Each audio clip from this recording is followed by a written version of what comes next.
Welcome back to another week of What Makes You a Kingdom Kid interviews.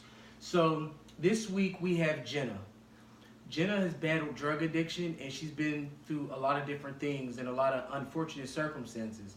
However, God was able to bring her out of those circumstances and she's here today to share her story. So, without further ado, this is Jenna. So, what's up, Jenna? How you been? Good, how are you? I'm awesome. So first of all, I just want to thank you for taking your time off to do the interview. And I want to thank you for being brave and bold enough to be able to share your story, because a lot of people, they are shameful, or a lot of people don't have the desire to share their story to encourage other people. So I wanted to commend you on that, because that's awesome. And I think that's what we're supposed to do. That's why God allows us to go through these circumstances so that we can come out of them and we can share them with other people. So I wanted to just dive right in. I wanted to know, what was your childhood like? Because everything starts with, you being a kid and the way that you're being raised. So what was your childhood like? Right. My childhood was very solid. I had an upbringing that was better than most. Okay. My parents were together. I had a little brother. We were involved in activity, sports. Our parents got along. We went on vacations. We were basically very spoiled kids. So do you have a relationship with God background? Like when you were a kid, were you in church a lot, or did you have no experience with God at all? I was in church a lot. I went to a church camp every summer. Okay. My mom helped with the youth group there, and I was a member of the youth group. Okay, so you was like kind of seasoned. So would you say that you grew up with values and like a support system where you're not supposed to go down that road? Exactly. Okay. I grew up with a lot of morals, a lot of values. I grew up with God, believed in God. Right. So I asked that because a lot of times people think that just because you're raising your kids a certain way that they can't, deviate from that plan. And it's not about, like she said, she had so much money, she took vacations. It's not about the materialistic things. It's about the values you instill in them. And even when you do that, they still can go astray. But it's because God has a bigger plan. So if you have somebody in your family that's went astray, I want you to pray about it, and keep trusting God. But anyway, Jenna, I wanted to ask you, so when you were a child and you were growing up, what was school like for you? School was... Like through middle school, high school? School was very good. I was always there to be attended. I didn't miss school. I wasn't really tardy. My grades were good. Everything was good. I was involved in school activities. Mm-hmm. And so you were like a typical high school student. You did regular high school things. So I know that, us talking and briefing before this episode, you told me about how the drugs began as a teenager, and it was with marijuana or alcohol, or? Correct. So elaborate a little bit. I started about 17, 18 years old, just partying with friends on the weekends, experimenting with alcohol, right. A little marijuana, and that was about all in high school. So when did you start, who introduced you into the drugs? I just want to jump right in. Who introduced you to the drugs and to that lifestyle? Well, first of all, let's tell the viewers, what drugs did you battle? My biggest battle was opiates. So it started with a little bit of pain pills, and it ended up going to heroin use. And I also used Xanax a lot, and that was actually the first drug outside of alcohol and marijuana that I took. Okay. And how old were you around that time? I was around 18 years old when I... 18. Okay. So you told me a story about something with your father, and he found you with the pills. Tell the viewers that story, and then... Well, some of my close friends that weren't into heavy drugs at the time found that I was using, so they had went to my parents about it, and they knew something was going on because I was on my way to a university from high school, and during the university where they were getting you into touring and viewing everything, I was basically asleep the whole time. Wow. So they basically caught on to that, and that's how they started knowing that you were using. Exactly. So, okay, so I want to fast forward a little bit. After you began to use and you were in that lifestyle of using, what was that like for you? Because a lot of people, they judge from the outside, but they don't know the life of it. So give us a little bit of details of how deep and how far you got so that we can know how far God brought you out. Well, I started, and it was just to minimize a feeling of anxiety and depression I felt from losing my grandmother. And So I it was, started, so when you start feeling that depressed spirit about your grandma, it's like that led you to wanting to self-medicate. right. A lot of people self-medicate, so it's not unheard of. So I started doing that, and then a family friend introduced me to heroin, Okay. and that took off immediately. And then once I started getting worse and worse with heroin, I ended up seeing people die. Someone died in front of me. I was on the most dangerous streets in Pittsburgh. I was selling drugs to support my habit. I was in the projects every day. I was on foot. I've seen people get shot in front of me. So you really were like out there doing stuff. And I remember you telling me that you took a trip to New York. And what happened with that trip? I took a trip to New York to bring drugs back to Pittsburgh to put them on the streets and sell them. And it was basically to support my own habit. Right. And I was so addicted to the lifestyle of it. And everyone that was in my life at the time I was using was all for personal gain. It was all manipulative and personal. So desire. what would you say about your relationships? Like, because obviously I know that a lot of people say who you're dating is a reflection of what you're going through or who you are. So who were you dating or who were you friends with around that time? Because obviously you took a road and you would start hanging around the wrong people. Right. All my friends used drugs or sold drugs. The people I dated sold drugs. So used drugs too. So you kind of used them to be able to support your habit too. Exactly. Yeah. And that's really real. And I love the fact that you're being so real because a lot of people don't want to face the reality. You know what I mean? And I think that there's something beautiful about facing your reality and going to God with the truth. You know what I mean? It takes somebody so brave, not to just go here and talk to our viewers, but to actually go to God and like bear all of that to Him. That's amazing. And there's something I want to say too. The deeper you go and the harder you fall, the more love that God's going to put on you to bring you back up. So I wanted to speak about, when did you start realizing that it was time to change? Like, when did you say, you know what, I had enough of this lifestyle. You know, I'm watching people die. I'm watching things happen. You said you lost everything around you. What made you want to like change? I tried to change a couple times just because I was tired of the everyday hustle and scheming to get the money to just get high. My life was nothing but getting, finding, and using and ways and means to get more drugs or to sell drugs, to just be in that whole lifestyle of the streets. So I was addicted to the street lifestyle and the drugs. And I started going to many rehabs, and I would come out, and sometimes I would do well for a while, and then I'd get back in that lifestyle and I would relapse. So let me ask you a question. Did you ever, because you're a Kingdom kid, by the way, Kingdom Kid Worldwide t-shirt on, Jenna, the plug. But whenever you're a child of God, and I want to say this too, we can be a child of God and you can still be falling short. Around this time that you were going through this, did you pray? Or did you like talk to God about anything? Or were you just like running away from God? When I was in the streets and things would be happening, I would do things that I like to call jackpot prayers. So like, say it again, what did you say? Jackpot prayers. Jackpot prayers. What is that? So just like, God, please get me out of this. God, don't make me go to jail today. I won't do it again tomorrow. Please don't let me do this. So after you would like do your jackpot prayers and stuff like that, what would the responses be? Would God answer them and like save you from them circumstances?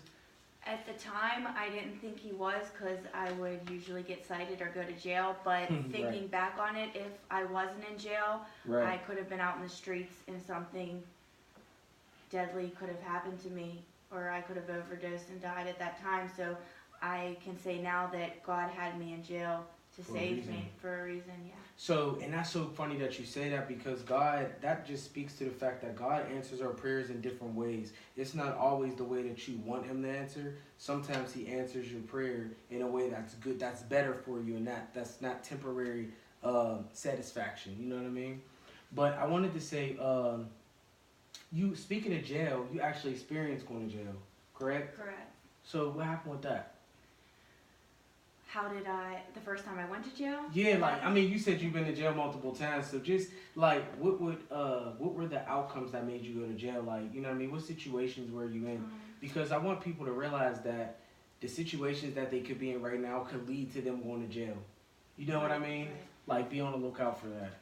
Someone that I was in the car with when I was 20 years old overdosed and died with me. And I wouldn't tell on my supplier at the time, so Right. I was the one who had provided the drugs. You was a rat or dad. Right.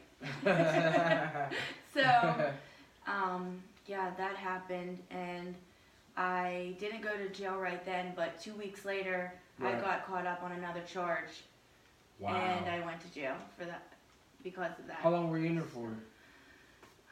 Different times, different charges. Yeah, different stuff. So, okay. So I wanted to say, because you do have a daughter, how did this affect, you know what I mean, your daughter? Because in all actuality, she's pretty old and she's probably able to catch on to some of this stuff. So how did you deal with that? well, she is 9 now, so in the last 2 years, she did catch on that mommy had a drug problem. Right. And things weren't going too well. Right. And every time I would go to rehab, my parents would say, Mommy's in the hospital getting better. So she knows, but she she kind knows. of didn't know. But so how do you think she's taking it now? Because now you're clean and you're going back. Like you know what I mean? Like I say, you're a great mom to me. So I wanted to say, how is she acting now that you're cleaning everything up? she still has some issues from the past, probably with me not being in her life all the time. Right. She has anger issues. She has little temper tantrums. But she's happy that mom's home and mom's clean and Right. I'm not knotted out somewhere. So, okay, so that's what I wanted to ask you. When did you kind of know, like, you know what, something got to give, like, I have got to get better for my child or whatever. Like, when did you decide that this is enough? When it became a matter of life and death and I just couldn't take it anymore, Right. that's whenever I woke up and I couldn't be afraid of the sickness anymore because I was so dependent on the opiate. I couldn't be afraid of being sick anymore. I just had to do it because I was just dying too much and it wasn't worth my life. So, okay, so that was a great reason why a lot of people have to hit rock bottom first. But what's the significance with you and July 3rd? July 3rd is my clean date, so that's when Wow. I decided to stop. Wow. So I haven't picked up alcohol, marijuana, pills, That's anything. major. That's major, man. That's major. So that's your clean day, July 3rd. So that's the day that Jesus came in and swooped you up, and he said, you know what, that's over. And I want to say that too. There's always what's the date called again? Whenever there's what's that date called again? There's always a not due date, but there's an expiration date. There's always an expiration date that God's going to come in and change your situation. So you got to keep praying. So I wanted to say, are you teaching your daughter stuff like how you were raised, like biblically? Because now that you're clean and you're back to your right state of mind, are you teaching her now the things that were taught to you? How are you rekindling that relationship? Now my parents had her basically while I was in and out of addiction. Right. So they taught her the same things they taught my brother and I. Also, we have her going to Sunday school. Awesome. She knows about God. She prays every night. Awesome.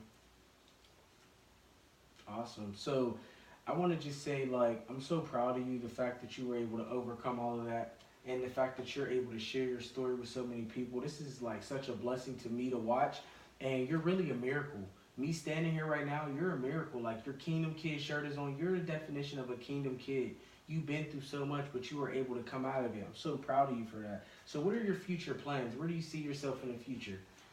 Right now, I'm still staying clean. I'm working on going back to school. Mm-hmm. So Good job. I have the life experience of being an addict and having mental health issues. So I'm going to get the education of it. So I want to be able to Help prescribe other the people. medication that has saved my life. Wow, and help other people. Exactly. Wow. So what's your relationship like with God right now? Right now, my relationship with God, I'm so blessed. I have never believed in God as much as I do today. Wow. He really showed himself to you. And that's the important part. I want to ask you a question. How important is God in a circumstance that you were in? Like if a person's watching and they're in an addiction and they've tried going to this meeting and that meeting and they tried this and tried that, how important was God in this whole situation? God was the one that kept me alive to be able to be here to tell my story, to help other people. Jesus. Yeah. Wow. Wow. So I bet like your heart just probably is so thankful to him. You know what I mean? Because that's what he'll do too. He'll take you through the wrenches so that you can appreciate his love. You know what I mean? That's kind of what happens a lot. So you want to go, if I'm correct, back to school so that you can help other people who had addictions and stuff like that. Correct. That is so awesome, yo. That's really, really on point. So I want to ask you a question, and I ask everybody this. What makes you a kingdom kid? What makes me a kingdom kid is just everything I've went through in life and being able to overcome it with God by my side and God constantly pulling me out of this and pulling me out of this and saving me from that. And that's truly what makes me a kingdom kid. Wow, that's amazing, yo. Like, and you really are a kingdom kid. And that's why I love doing these interviews, because it's just showing you guys that we're all real. You know what I mean? We're all people. We're all humans. We all go through things. Your addiction might not be drugs. You know what I mean? Your addiction might not be that, but you have your own addictions, and we all need God to be able to come in and transform us. And don't be shameful. Don't feel like, you know what I mean, you have to hide it. Like you said, get around. What would you tell somebody right now who's on drugs, who feels like, I want to get out, but it's hard for me to get out? What would you tell them? I would say that you need to get help, because in the end, it's going to take your life. It's going to strip you from everything that you own, and most of all, your spirit. Your spirit will be bankrupt. Your spirit will be bankrupt. That's deep. But really, in the end, it's your life that's on the line, and your parents, your family's not supposed to bury you, so you need to... So I know that exactly you're supposed to bury your parents. Your parents aren't supposed to bury you. I know that Jenna, she speaks at different events. You know what I mean? She speaks at AA meetings and other places like that. She did like a study with a school. So, you know, she's really taking this around the world, and she's really teaching people and telling people to say no to drugs. Really to kids, but also adults. Because sometimes we're so focused on the kids that you don't start doing drugs until you're a full-blown adult. And we just, you know what I mean, focus so much on the children. But Jenna's taking her story around. She's giving glory to God, and she's letting people know that, you know what I mean, drugs are really horrible and they destroy your life. Say no to drugs, right? Right. So if somebody wanted to get in contact with you or be able to reach out to you so that you can speak for something, or they wanted to contact you for help or support, how would they be able to do that? Call my phone number. Call my personal line. What about like a Facebook or something like that, or email or something? Yeah, absolutely. Facebook, email. So we'll put the Facebook link here just in case, you know, somebody wants to reach out to you and have you come and speak at a correspondence or something like that. And everything confidential. If you tell me something personal, I'm not going to say your business to anyone. Right. Because this is, you know, clearly you're brave coming forward. So what about your friends? So now you have this new life, you know what I'm saying? God has switched up your life. Like you was first down bad and you was going through it. Now God reversed your life. Now who's your friends now? My friends, I have a mixture of friends. Like all my friends aren't in recovery. They don't all work as a 12-step program, but they're doing things that I want to do in life. Right. They're bettering themselves. They're buying houses. They're buying cars. They're going into medical school. They're supporting their children. They're helping their moms and dads. So you switched your friends. I had to switch everything. And there's a saying that says birds of a feather flock together. I'm sure y'all heard of it. But it's crazy that when she was on the drugs and stuff, she hung around those people, but now she's off. Now she's flocking with a different group of people. And sometimes it's about how important is changing your friends in trying to become, you know, recovered. When I would come out of a rehab or an institution and I would go back to the same people, that was my biggest downfall. The people were my downfall. The drug dealers, the street thugs, the other addicts. Right. And you said that you would date somebody, and usually not even for the purpose of really like being intimate with them, but really to just manipulate the situation for you to be able to get drugs and stuff. Right. So there's really no limit to what you'll do when you're on that type of drug and you're in that lifestyle. Everything goes. But when I think about it, look how far God's brought you. Right. You got your jewelry on, you look good, you look clean, you're still beautiful, you're young. I just want to, like, what would you say to somebody right now who is feeling shameful about the fact that they've been down that road? Don't be ashamed. Like, your story is inspiring and can help anyone. Everyone I know, if it's not someone personally, someone in their family has died from this disease or is going through it, or their son's stuck in jail because he shot someone else, or just, Right. I know so many people that just, Like dad and everything, Right. they lost their life. Mhm. But I'm glad that you didn't lose your life. So I want to thank you, Jenna, for being here today. I want to thank everybody for tuning in and watching. And you know, God is doing a lot of things with Jenna. You know, a lot of people sleeping on her, but she's a Kingdom kid, and you guys look out for her because she's doing amazing things. And keep her in your prayers, too. We all need prayers. I'm proud of you, Jenna, and I thank you for this interview. thank you for having me. Yeah, thank you. Cause God, I'm on the come up.